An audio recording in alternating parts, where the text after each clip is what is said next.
Hi and welcome over to the Good Web Business Hosting, and in other videos I've shown you how to install your SSL certificate, but sometimes if it is not switched on, then obviously you won't get the lock in the top of the browser.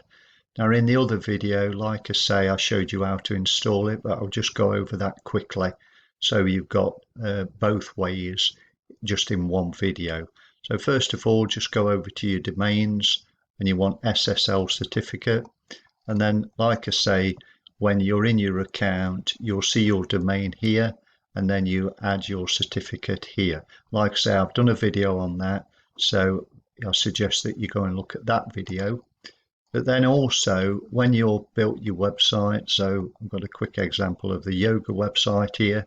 So when you've built this, what you need to do is go over to settings, and then you want general settings. And then if you scroll down, you'll see that just here, this needs to be switched on. And when you've done that, then what you'll find is you'll get your lock in the top of your browser. So like I say, that's the way to do that, and I'll see you on the next video.